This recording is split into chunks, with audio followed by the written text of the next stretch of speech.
Radio Educación presenta El fin justifica a los medios. De las rotativas a la fibra óptica. Radio, prensa, televisión, internet. El fin justifica a los medios. Expresiones mediáticas contemporáneas. Hola, ¿qué tal, amigas, amigos? Qué bueno que están en sintonía con esta revista radiofónica dedicada a la comunicación. Les saluda Graciela Ramírez en compañía a la distancia de José Ángel Domínguez. ¿Cómo estás, José Ángel? ¿Cómo estás, Graciela? Encantado de saludarte a ti, a todas las personas que escuchan esta emisión del Fin Justifica a los Medios, un programa que aborda temas, a mi juicio, importantes, temas que sobre los cuales es básico reflexionar. Me encontré una cita de Cicerón que dice: la verdad se corrompe tanto con la mentira como con el silencio. Y esto pensando en el affair Loret de Mola, Florence Cassés, que ahora ha estado en el debate público. ¿Cómo ves, mi querida Graciela? Sí, pues se ha estado difundiendo mucho, sobre todo esta declaración que hace Carlos Loret de Mola saliendo de rendir su testimonio, en donde pues se declara inocente, que no se dio cuenta y le echa la culpa, por supuesto, a López Obrador. Así es. El pasado martes 27 de octubre, el conductor de noticias de Televisa, Carlos Loret de Mola, ex conductor de noticias de Televisa, hay que decirlo, aunque está haciendo el noticiario de W Radio, este señor Carlos Loret de Mola compareció por el caso de Israel Vallarta y de Florence Cassés. En su declaración, como bien dices, Loret dijo que no se dio cuenta que se trataba de un montaje. Sin embargo, los dichos de algunos de sus ex colaboradores señalan lo contrario y dan testimonio de que este es uno de los trabajos que Televisa hacía para complacer al gobierno. ¿Qué te parece? Así es, sobre esto vamos a hablar con el periodista, ese sí, un señor periodista, José Reveles, quien ha investigado el caso a fondo y ha publicado el libro El affair Cassés, la indignante invención de culpables en México. Además tendremos nuestro recuento con las noticias de comunicación más importantes de la semana, así que le invitamos a que se quede y participe aquí con nosotros en El Fin Justifica a los Medios.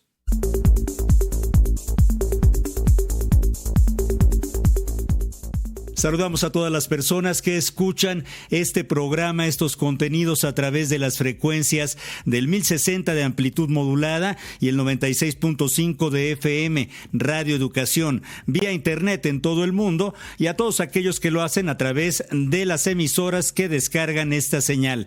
Son Radio Universidad Autónoma del Estado de Morelos, Radio Universidad Autónoma de Baja California, Instituto Latinoamericano de la Comunicación Educativa en la Ciudad de México. Igual a Radio en Guerrero. El Escarabajo Radio en Jalisco. Radio Paraíso en Los Reyes, Michoacán. Radio Universidad Juárez Autónoma de Tabasco. Radio Universidad Autónoma de Occidente en Los Mochis, Sinaloa. Y a todas las personas que escuchan estos contenidos vía podcast que se suben a las redes sociales y también, por supuesto, a las páginas de Radio Educación. Los invitamos a participar. En Twitter estamos como @Radio El Fin. En Facebook nos encuentra como El Fin Justifica a los Medios. Vamos ahora a escuchar la selección de las noticias de comunicación más importantes de la semana, preparada por Ángeles Medina. Notimedios. En Sonora fue asesinado el comunicador Jesús Alfonso Piñuelas, alias El Norris, quien trabajaba en los portales de noticias Zaratustra Prensa y El Shock de la Noticia. El comunicador fue acribillado cerca de su domicilio en Ciudad Obregón. Cabe señalar que con Jesús Piñuelas ya son 3 los comunicadores asesinados en lo que va de este año en Sonora. En Chihuahua fue asesinado el periodista Arturo Alba Medina, conductor de multimedios y portavoz del Instituto Tecnológico de Ciudad Juárez. De acuerdo con la Fiscalía General del Estado, Arturo Alba fue acribillado cuando circulaba en su automóvil, por lo que trabajadores de medios han pedido a las autoridades una rápida acción de la justicia para que se esclarezcan los motivos de este crimen y se encuentre a los responsables. En tanto, el gobernador de Chihuahua, Javier Corral Jurado, calificó el homicidio como un cobarde asesinato y se comprometió a emplear todos los recursos disponibles para resolver inmediatamente el caso. La Comisión Nacional de los Derechos Humanos exigió a las autoridades de los 3 órdenes de gobierno tomar de manera urgente las medidas necesarias para asegurar el respeto a la libertad de expresión, de prensa y de acceso a la información y brindar las condiciones óptimas para que el trabajo informativo de periodistas y comunicadores no sea obstaculizado. El organismo destacó que en los últimos 20 años se han registrado 165 homicidios de periodistas, de los cuales 14 han ocurrido en lo que va de este año. Además, se han registrado 21 casos de periodistas desaparecidos y 54 atentados a instalaciones de medios de comunicación, lo que evidencia el grave panorama de violencia que enfrenta el gremio periodístico en México.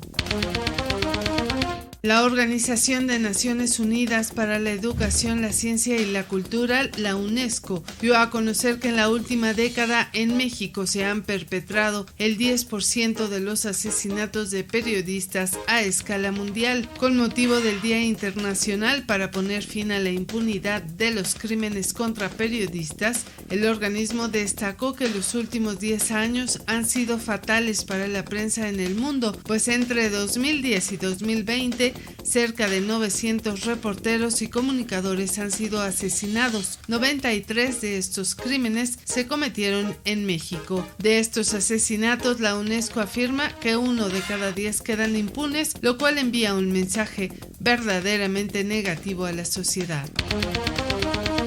La Organización de Naciones Unidas en México presentó la plataforma Puntual, creada para facilitar a los comunicadores diversas herramientas de prevención y protección integral al enfrentar situaciones de riesgo. En un comunicado, el organismo señaló que aunque en México hay un amplio marco normativo para proteger a defensores de derechos humanos y periodistas, todavía ser periodista y activista implica estar expuestos a actos de violencia que atentan contra el libre ejercicio del derecho a la libertad de expresión, la búsqueda de la verdad, la dignidad y la vida misma. Por este motivo, la plataforma Puntual es un esfuerzo de Naciones Unidas en apoyo al trabajo que realiza el Estado mexicano en su obligación de proteger la vida y la integridad de comunicadores y activistas. La Secretaría de Gobernación instaló formalmente mesas de trabajo para la atención de periodistas de Iguala Guerrero que el pasado 14 de octubre denunciaron amenazas colectivas por parte de un grupo delictivo. En estas mesas participarán autoridades del Estado de Guerrero e integrantes de la Unidad para la Defensa de los Derechos Humanos. El objetivo es generar acciones que garanticen la seguridad y el libre ejercicio del periodismo en la entidad. El Instituto Federal de Telecomunicaciones anunció que en el segundo trimestre de 2021 se licitarán 319 frecuencias de radio comercial de amplitud modulada y frecuencia modulada. Se trata de la segunda licitación de frecuencias comerciales que se realiza en México para ampliar la cobertura y diversificación de los contenidos radiofónicos en distintas zonas del país. La primera licitación se llevó a cabo en 2017 y se pusieron a disposición de los operadores 257 estaciones, aunque solo se asignaron 141 títulos de concesión con una recaudación de 945.9 millones de pesos. Radio Educación inició las transmisiones de su señal Cultura Sonora en el 104.3 de FM, una frecuencia que se ubica en la ciudad de Hermosillo, Sonora. Con un mensaje de la secretaria de Cultura, Alejandra Frausto, la emisora cultural más importante del país avanza en su labor sustantiva de fomentar y difundir las expresiones educativas, culturales y artísticas de México. Este proyecto fue posible gracias a los convenios de colaboración con Radio Sonora para compartir infraestructura y con la Universidad Autónoma Metropolitana, la cual donó el equipo para que la institución pudiera operar esta nueva frecuencia. En tanto, las y los trabajadores de esta emisora siguen luchando por revertir el recorte presupuestal que fue anunciado para Radio Educación en 2021.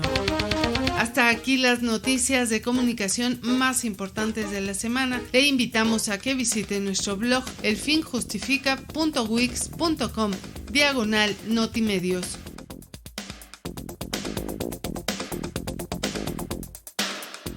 Pues ya escuchó usted la invitación que le hacemos a consultar Notimedios en la página de Facebook El Fin Justifica a los Medios o en el blog elfinjustifica.wix.com/Notimedios. Su opinión es muy importante para nosotros y las plataformas que más utilizamos son Twitter como @Radio El Fin y Facebook como El Fin Justifica a los Medios. Tenemos, por cierto, algunos mensajes de radioescuchas como el de Ernesto Luna que dice: Radio Educación, Radio UNAM y Opus 99 me marcaron en los 80. Y dice, ¿qué te parece esto de Ernesto Luna? Yo creo que la radio pública ha marcado a muchas generaciones, Graciela, y está también en el umbral de nuevas transformaciones. Sí, José Ángel, yo creo que Radio Educación sobre todo impactó en los 80, en los 90, un poco fue en declive por la falta de apoyo justamente de los gobiernos a que nuestra señal pudiera llegar con mayor nitidez y más lejos. Sin embargo, bueno, todavía a partir de este siglo creo que la estación se recuperó mucho.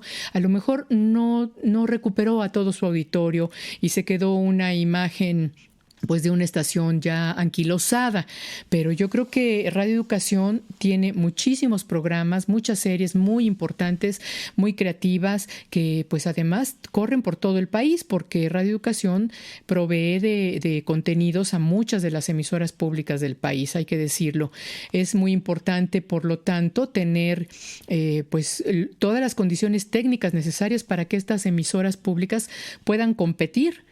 No en términos de una competencia comercial con las radios comerciales, pero sí en términos de tener una señal de calidad que llegue con nitidez y que llegue muy lejos, que cubra, pues, de ser posible, todo el país.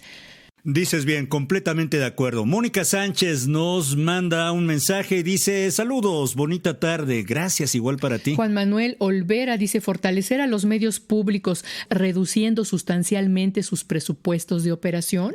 Pues suena raro, exactamente es lo que yo coincido con Juan Manuel Olvera, ¿verdad? Tenemos ahora, por ejemplo, que se inauguró nuestra señal de Radio Educación en una FM en la ciudad de Hermosillo, Sonora. Pero bueno, esperemos que pronto tengamos el presupuesto para ponerla a operar como se debe, ¿verdad? Con todas las condiciones técnicas necesarias y también que tengamos el presupuesto necesario para que nuestra señal de AM y nuestra señal de FM pues también pueda llegar a nuestras audiencias con mayor claridad. Juan Manuel Armas, por su parte, dice: saludos Radio Educación, y también Ángeles López manda: saludos amigos, gracias por ellos. Norma Alejandra Álvarez dice: lo que nunca debemos perder de vista es nuestro sentido crítico, esté quien esté en el gobierno. Radio Educación, los admiro por eso. Pues muchas gracias. Y antes de continuar con nuestro programa, José Ángel, quiero invitar a nuestro público, a nuestros radioescuchas, a nuestras audiencias, a que nos sigan en este foro que estamos organizando los trabajadores de Radio Educación, que se llama En Voz Alta. Efectivamente, es un foro que inició ayer, miércoles 4 de noviembre, que durará hasta el sábado 7, por cierto, el sábado con la participación de nuestras audiencias, lo cual promete ser muy interesante. Todas las conferencias, las charlas, los encuentros se están dando a las 12 del día en la plataforma de Facebook, utilizando las siguientes palabras: Radio Educación en voz alta. Comunícate con nosotros en Twitter, @Radio El Fin, en Facebook, El Fin Justifica a los Medios. Continuamos. La entrevista.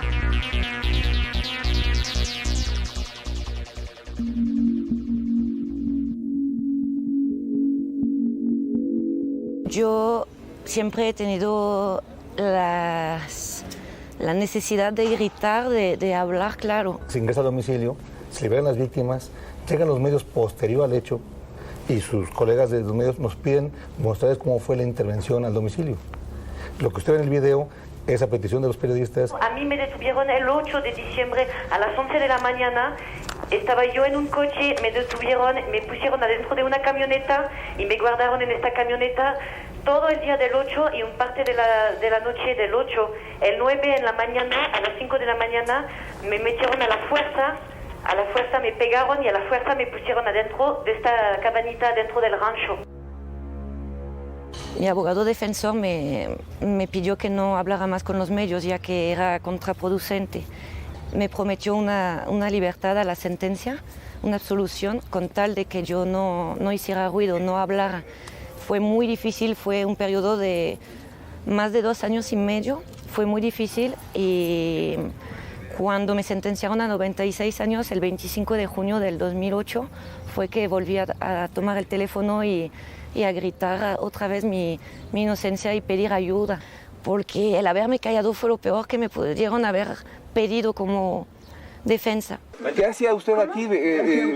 ¿Sabe que aquí había 3 personas secuestradas? No lo sabía. ¿Al lado de usted? No lo sabía. Comparecí y reiteré lo que he venido diciendo desde hace 15 años. Yo cometí un error periodístico. No me di cuenta que aquello era un montaje. Pero rechazo tajantemente haber organizado, colaborado, solicitado o haber sido cómplice de una escenificación ajena a la realidad. El pasado martes 27 de octubre, el conductor de noticias de Televisa, Carlos Loret de Mola, compareció por el caso de Israel Vallarta y Florence Cassés para esclarecer su participación en el montaje televisivo, en donde se pretendió hacer creer la llegada de las cámaras en el momento preciso de la detención de los presuntos secuestradores. Más tarde se supo que todo fue un montaje acordado con el titular de la Secretaría de Seguridad Pública de ese entonces, Genaro García Luna, hoy detenido en los Estados Unidos y acusado de conspirar y recibir sobornos del cártel de Sinaloa para el tráfico de cocaína y de declaraciones falsas. En su comparecencia, Carlos Loret de Mola afirmó que cometió un error periodístico, que no se dio cuenta del montaje. Posteriormente, varias voces de reporteros que estuvieron involucrados en la cobertura lo han desmentido y aseguran que sabía muy bien lo que estaba ocurriendo. Para hablar de este caso vamos a conversar con el periodista José Reveles, quien investigó el caso y escribió el libro El Affaire Cassés, la indignante invención de culpables en México. José Reveles es periodista de investigación con una larga y muy respetable trayectoria. Ha publicado en muchos medios, ha escrito una buena cantidad de libros: Narcoméxico, Mirando los ojos de la muerte, Levantones, Narcofosas y falsos positivos, Échale la culpa a la heroína, De Iguala a Chicago y El Affaire Cassés, entre muchos otros. Y le agradecemos muchísimo por su participación en esta emisión del Fin Justifica a los Medios. Muchas gracias por su tiempo, maestro. Bienvenido. Muchísimas gracias, José Ángel, Graciela. Muchas gracias, Pepe. Un gusto tenerte por aquí. De acuerdo con tus investigaciones, Pepe, ¿qué papel jugó Televisa en esta detención? Jugó un papel totalizador de complicidad con el gobierno. No hay ninguna duda, porque no hay evidencia de que todo haya sido sorpresivo. Al contrario, la evidencia indica que fueron avisados, todo el mundo estaba preparado. Estaba presente no nada más el conductor Carlos Loret de Mola, sino también por parte de la empresa, supervisando todo lo que ocurría, Bernardo Gómez, uno de los directivos más importantes. Estaba también la coordinadora del programa, Azucena Pimentel, y son personajes que estaban sobre aviso e iban a cuidar que las cosas ocurrieran como debieron ocurrir. De hecho, durante la transmisión, porque no había buena señal en el momento en que llegaron allá al rancho de las Chinitas en Topilejo, entonces tuvieron que esperar unos minutos a que se diera bien esa señal de televisión, y mientras lo tenían en los monitores. De tal manera ocurrió esto que en un momento dado hay una entrada de los policías a un supuesto operativo infraganti, digamos que tenían a 3 rehenes en ese rancho, una banda de secuestradores en ese momento llamada de los Zodíaco, ¿no? Y como no estaban bien preparadas las cámaras, como que no estaba todo a punto, sugirió Carlos Loret, pues, así lo dijo: oye, está chingón eso, ¿lo podrían repetir? O sea, que los policías volvieran a entrar en esta formación muy peliculesca, de tipo SWAT, y así fue. De tal manera que para dar primero la noticia, dijeron, pero vamos antes a deportes.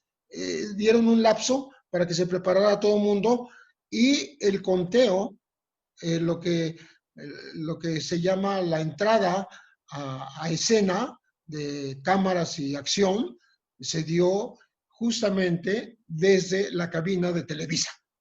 El conteo lo dio Carlos Loret. Estamos hablando entonces, maestro, de un montaje en el cual hubo un modus operandi por parte de un periodista de la empresa Televisa. Sí, absolutamente. Esto era parte de los usos y costumbres de aquel momento, que empezó desde Vicente Fox, porque estamos hablando de diciembre 9 de 2005. Ellos habían sido capturados, Florence Cassés e Israel Vallarta, un día antes, de tal manera que ya tenían un día detenidos, y primero fueron presentados ante el tribunal mediático como presuntos secuestradores, y por tanto condenados como culpables ya desde ese momento, porque los llevaron. Cuando le pregunta Pablo Reina a Florence, ¿y usted qué hace aquí? Pues Florence estaba muy espantada y no pudo responder, me acaban de traer, ¿verdad? Me acaba de traer la Policía Federal. Simplemente dijo ella, yo no sabía nada de estos rehenes, ¿no? De estos presuntos secuestrados, que eran 3 personas. Doña Cristina Valladares del Ángel, su hijo y un joven llamado Ezequiel, que estaban en ese lugar. Lo que yo digo en mi libro y sostengo es que estos rehenes no estaban ahí, porque días anteriores estuvieron los policías federales. Hay fotografías, hay actas ministeriales que demuestran que estuvieron días antes en el rancho Las Chinitas, porque le estaban dando seguimiento a Israel Vallarta, no tanto a Florence, a Israel Vallarta. Y ¿cómo es posible que los agentes federales entraron al rancho, tomaron fotografías de todos los ángulos habidos y por haber, y no se dieron cuenta de que había unos rehenes en un cuartito ahí? Esto es absurdo. Lo que hizo la autoridad fue preparar el cuartito e incluso hacer una división de material Novopan, tabla roca, para poner camas en 2 especies de cuartitos pequeños, y mesa, televisión, armas, estaban las armas, unos secuestradores que tienen las armas en las mesas, ¿no? Incluyendo armas de alto poder. Unos rehenes que estaban, como doña Cristina, que estaba en pijama, una pijama recién planchadita, nueva, con el doblez todavía. No conozco secuestrados en pijama. Y luego estaba todo el montaje de las credenciales que supuestamente utilizaban para secuestrar esta banda. Y estaban pues las camas, ¿no? Colocadas. Había luz en ese cuarto donde nunca hubo luz. Entonces, demostró, más allá de que lo admitió Genaro García Luna en una entrevista con Denise Merker en febrero de 2006, o sea, 2 meses después, más allá de que lo admitió, fue absolutamente comprobable que fue un montaje absoluto, de pe a pa. ¿Cómo afectó la justicia en ese momento y a lo largo de estos años? Recuérdanos cómo estuvo el caso de Florence Cassés, que finalmente terminó saliendo libre, y de los Vallarta, que pues siguen todavía en prisión. Sí, voy a empezar diciendo que lo que ocurrió esta semana con la comparecencia de Carlos Loret no es sino una repetición de esta impunidad, de este encubrimiento que hacen las autoridades judiciales de un conductor de una televisora cercana al gobierno, de Televisa en este caso, porque en aquel momento, como ustedes mencionan en la introducción a esta entrevista, hay una coincidencia curiosa de que las cámaras llegan justamente cuando van a rescatar a los rehenes, ¿no? Como si no los hubiera llamado la policía. En segundo lugar, ahora que va a comparecer Loret, le ocultan esta información a la propia familia y al que la demandó su comparecencia, Israel Vallarta, y a él lo sacan de prisión sin avisarle a dónde va, sin ninguna preparación previa, no sabe que va a ir a hacerle preguntas a Loret finalmente, después de años de estarlo solicitando, y todo este operativo de ocultamiento tiene que ver con que a Loret no le incomodaran con preguntas los colegas reporteros, porque si ellos saben que va al juzgado, pues en ese momento se aparecen ahí muchísimos con cámaras y micrófonos a hacer preguntas. Entonces la autoridad preservó a Loret de esa molestia y Loret repitió la misma versión autoexculpatoria del no me di cuenta, fue un error periodístico, fue, como dijo hace años, como el árbitro que está en un partido de fútbol y no tiene la repetición instantánea y se equivoca en marcar una falta en el área, ¿no? Entonces comparó su equívoco o su presunta equivocación durante este montaje, que obviamente era un montaje, obviamente sabían que era un montaje, lo comparó con un partido de fútbol y no me di cuenta, ¿no? Entonces hoy lo repite para librarse de toda culpa, porque estamos hablando de una complicidad de la empresa, pues más arriba de Loret, ¿no? No era el conductor, sino era toda la empresa la que estaba de acuerdo en seguir las instrucciones de una secretaría, bueno, en ese momento de una agencia federal de investigación, de un García Luna, que era muy proclive a montar este tipo de shows mediáticos para el tribunal televisivo, en donde se condenaba a las personas. Tan está confirmada esa relación que Genaro García Luna pagó decenas de millones de pesos para una telenovela, yo digo una publinovela, llamada El Equipo, que duró aproximada de una semana. Esta serie rara de propaganda, pagada, comprada por la Secretaría de Seguridad Pública, eso ya ocurrió cuando era Secretaría de Seguridad Pública Federal, con dinero del erario, con pago a Televisa y presentándola como una serie, pues cuando en realidad era publicidad, era propaganda que se pagaba con dinero, en especie, con dinero del erario. Entonces, pues ahí se confirma ese lazo, pues de complicidad, de connivencia, de sociedad entre un gobierno y una televisora. ¿Hay evidencia de ese pago, Pepe? Se publicó en su momento, se dio la cantidad exacta, que no la traigo ahorita en la memoria, pero fueron como 120 millones de pesos. Yo lo publico el dato, pero no lo tengo aquí ahorita en la mano, pero sí fueron un poco más de 100 millones de pesos por una semana de transmisión. Entra en comunicación mandando un correo a elfinjustifica@yahoo.com.mx. Y por supuesto a través de Facebook nos encuentras como El Fin Justifica a los Medios y en Twitter como @Radio El Fin. Haz tuyo este espacio dedicado a la comunicación. Épocas turbias todavía que necesitan esclarecerse en la historia reciente mexicana. García Luna actualmente está sujeto a un proceso, ¿no? Que ha llevado a la detención de otros personajes de primerísimo nivel. Y esta es parte, digamos, de esa historia terrible de connivencia, como bien dice el maestro Reveles, entre el periodismo, ciertas agencias del Estado mexicano y, bueno, pues estos personajes, ¿no?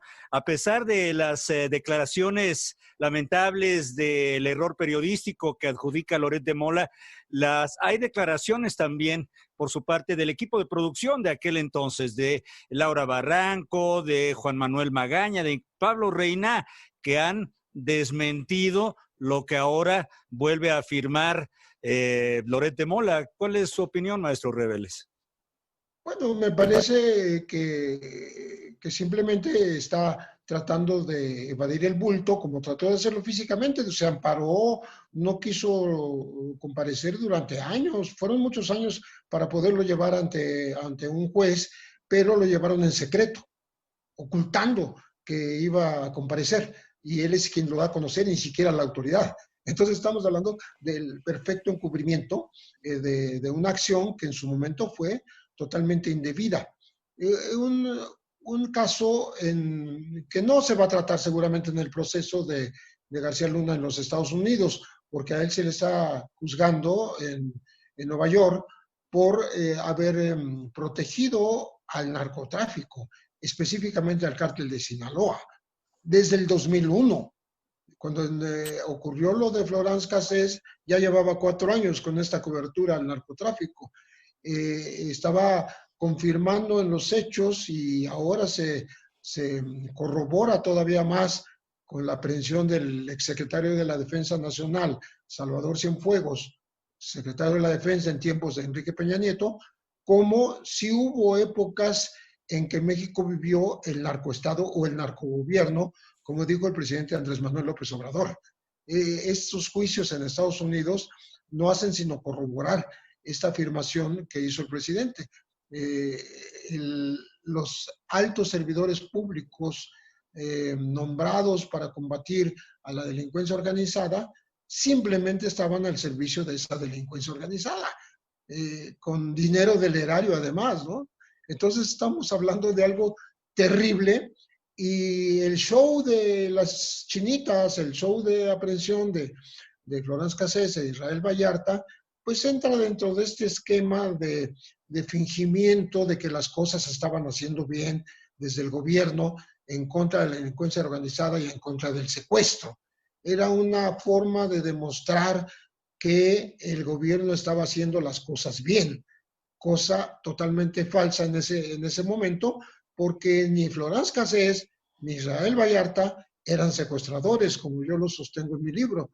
Entonces, fue un gran invento. No existió la banda del Zodiaco, nunca hubo una banda del Zodiaco, no hay un antecedente periodístico, hemerográfico o de acta ministerial de que haya existido esa banda en el pasado. Se inventó en diciembre de 2005.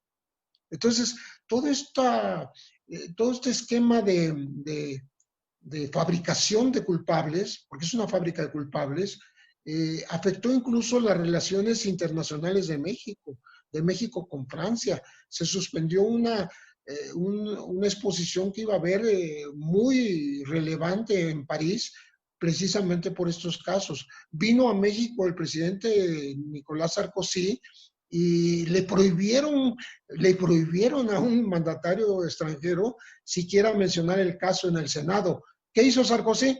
Fue lo primero que mencionó. Dijo, me han pedido que me calle esto, pero no me voy a callar porque estoy defendiendo a una ciudadana francesa. En fin, hubo una pelea de dos egos, de dos presidentes de derecha, el mexicano Felipe Calderón y el francés Sarkozy, dos presidentes de la derecha, por un tema diplomático, pero que ellos estaban llevando a su propio molino, porque llegó un momento dado en que Florence Cassés escribió muy tristemente, dijo, estoy desolada de mi país, de Francia, me quiere llevar a cumplir solo 20 años de prisión en Francia. O sea, estamos hablando de que de todas maneras la tenía terrible sin haber cometido un solo secuestro. ¿Dirías que por este montaje nunca sabremos si realmente fueron culpables o no, o de plano sí dices que eran inocentes? Bueno, yo digo que sí podemos saber que no fueron culpables si se hace una buena investigación. De hecho, se lo pidió Israel Vallarta por escrito tanto a Felipe Calderón como al presidente Sarkozy. Bueno, ahí están las cartas, están publicadas, yo las tengo ahí en el libro, y se me hace muy raro que un secuestrador diga, oiga, pues investígueme bien, a ver si soy culpable o inocente. Ahí están los datos, estoy a su disposición, pero que me hagan una investigación de veras, ¿no? Yo digo que son inocentes, pero lo que está de por medio es que es increíble que una francesa tenga que ser liberada por la violación al debido proceso, por la corrupción de toda la investigación, por el efecto pernicioso del manejo mediático que envenenó todo el proceso, y que sea liberada 7 años y medio después, 7 años y medio después de haber estado en la cárcel. O sea, sí se le fueron 7 años de su vida ahí. Y que Israel siga en prisión sin sentencia. No sabemos si es inocente o si es culpable. O sea, oficialmente no es inocente ni es culpable. Oficialmente murió David Orozco en prisión, uno de los inventados, uno de los personajes a los que se torturó para que dijera cosas en contra de ellos, en contra de esta banda de los Zodíaco, murió en prisión a consecuencia de los golpes. Se murió siendo inocente porque nunca fue condenado.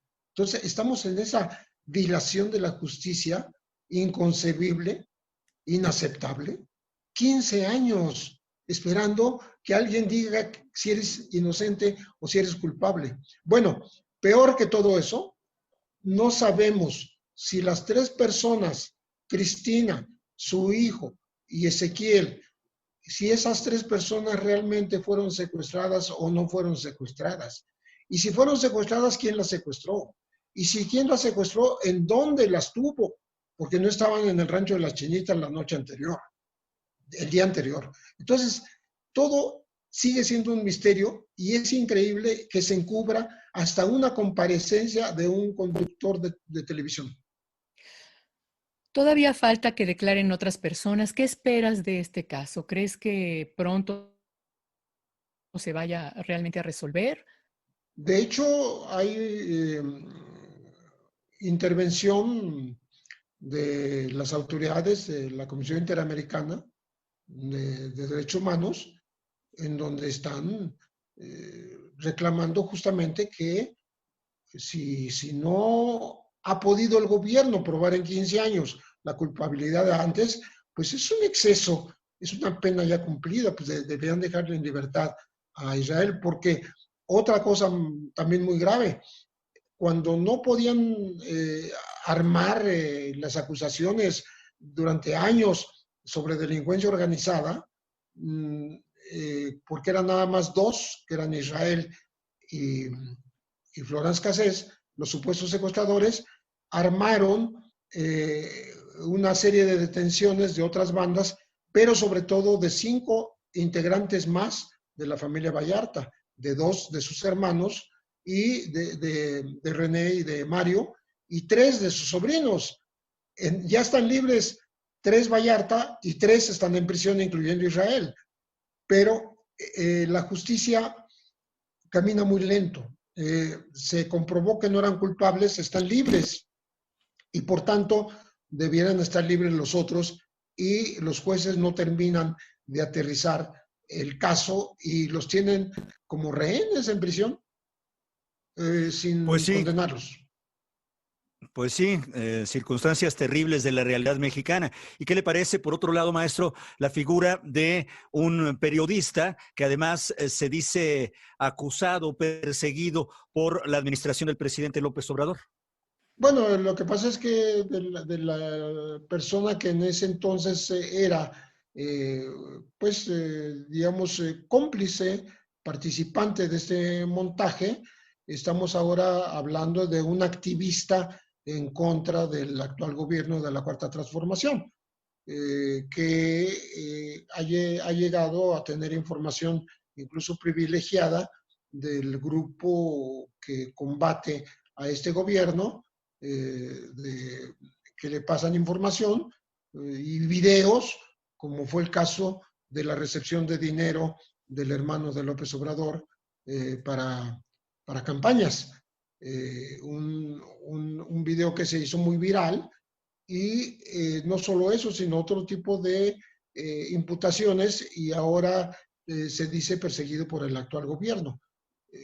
Yo no sé hasta qué grado sea esta persecución o sea una respuesta a este empeño, a este activismo anti López Obrador de parte del propio conductor. Lo que sí se puede ver es que lo puede expresar, lo está diciendo y sigue haciendo su trabajo. Y también se puede decir cómo el Poder Judicial, más allá de lo que el gobierno lo persiga o no lo persiga, el Poder Judicial lo encubre y lo protege. Es lo mismo que ocurrió hace 15 años, lo que está ocurriendo ahora. Un favorecer a la televisora para dañar a las víctimas. Y yo digo víctimas no a los rehenes que estaban ahí, o presuntos rehenes que estaban ahí, sino a las víctimas de la invención de culpables, que son Florence Cassés e Israel Vallarta. Finalmente, Pepe, han declarado a los medios varios de los ex colaboradores de Loret de Mola. Es el caso de Laura Barranco, Pablo Reina. ¿Crees que los van a llamar a declarar y crees que este caso puede esclarecerse finalmente? Bueno, ya declararon tanto Laura como Manuel Magaña antes que Loret.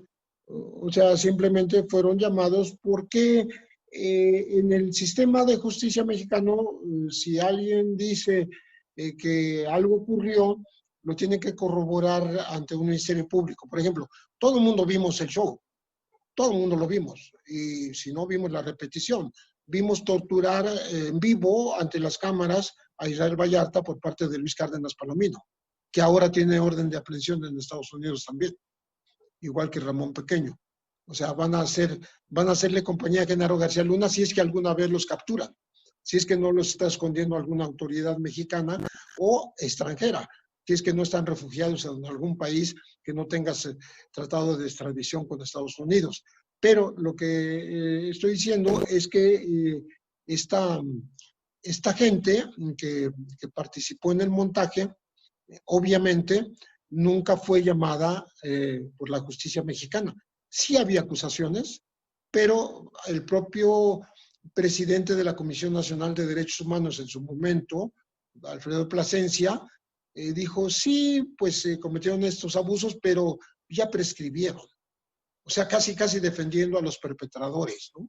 Aunque hasta una lista de más de 20 agentes de la Federal de Investigación decía que ya los delitos habían prescrito, porque lo dijo casi 8 años después. Pero bueno, entonces me parece que las formas que se emplean en México para juzgar a las personas justamente criminalizan a unos de principio a fin y a otros los privilegian de principio a fin.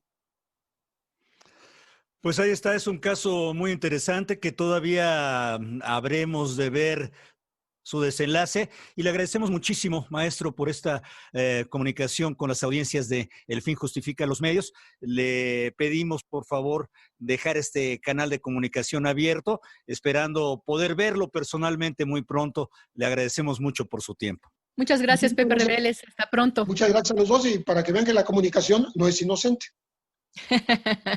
Nunca es inocente.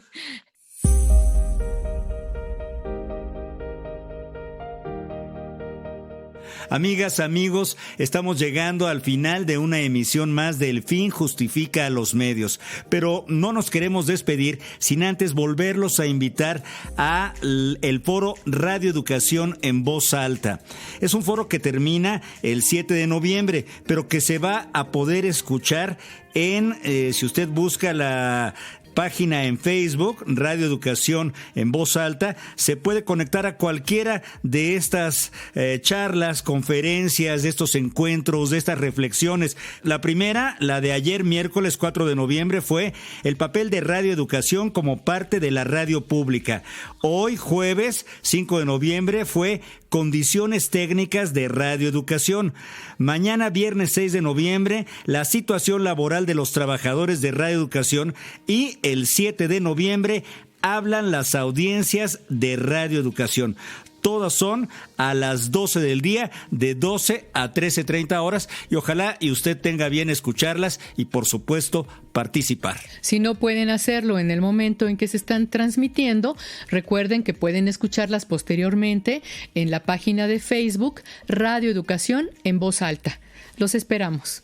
Continúa apoyando las medidas sanitarias.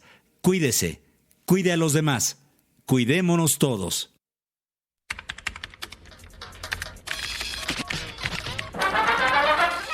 Radio Educación presentó El fin justifica a los medios. Expresiones mediáticas contemporáneas. El fin justifica a los medios. Trabajamos para usted Luis Oropesa, Sofía Rivera, Ángeles Medina, Alexia Cervantes, José Ángel Domínguez, en una producción de Graciela Ramírez para Radio Educación.